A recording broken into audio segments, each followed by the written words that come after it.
All right, now let's drill down a little bit. And again, another thing that I value about you and your community that you're doing is you're giving this all away essentially, right? You're not trying to gatekeep too much. You really have developed a lot of free tools for people to use. So let's drill down a little bit about how organizations can write effective alt text that serves the user, but also then supports SEO. Yeah, so when you have an image, you want to make sure that you're describing what the image is. And that is good for SEO because if you're adding random stock photos or random images to your blog post or to your content, like it probably shouldn't be there if it has nothing to do with your content.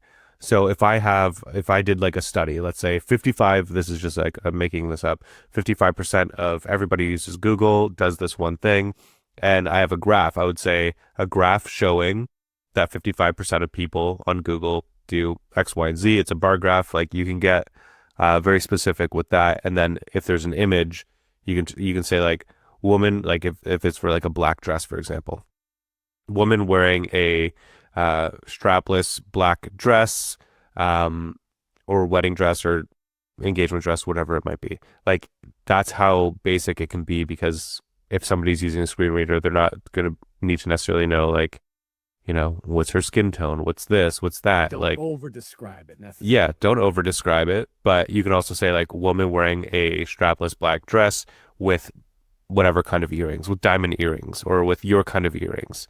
And that's totally fine to do. And that helps Google know what the image is about. And that up until recently is how you get on Google Images, by the way, right? Having that alt text in there. So having the accessibility features helps you rank with your images.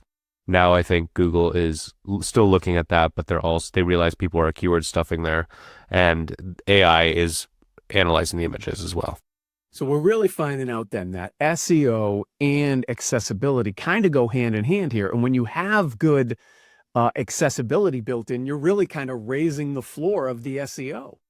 Absolutely. And the thing about SEO as well, and just having content on your website, the more people that can access it, and I'm not just talking about accessibility, I'm talking about like ease of use, ease of understanding. The wider net you cast, the more people are going to understand your business, what you do, how they can, hire you or buy from you or whatever it might be. I always say like try to write your content at like an 8th grade reading level, like keep it simple. I think that's right. And I actually preach that to my clients as well, that while accessibility and usability are separate things, they're highly correlated. So generally, the more usable you can make something, if you can ensure that it's accessible, that's then the rising tide lifts all ships. All right, another specific question. All right, what accessibility challenges might an SEO audit miss that SEO problems or like a WCAG audit could then fix? Does that make sense? So like, because you have your WCAG audit, you have your SEO audit, and those don't necessarily always jive. No, so like an SEO audit won't show you things like if people can change the size of the text or the contrast or like certain colors or a bunch of the other accessibility things. Like no SEO audit is showing you that stuff, right? And like that stuff is important to have, and like you can get a plugin on your site that does like I would say like 99% of it, maybe 100% of it, for you. You just install the plugin.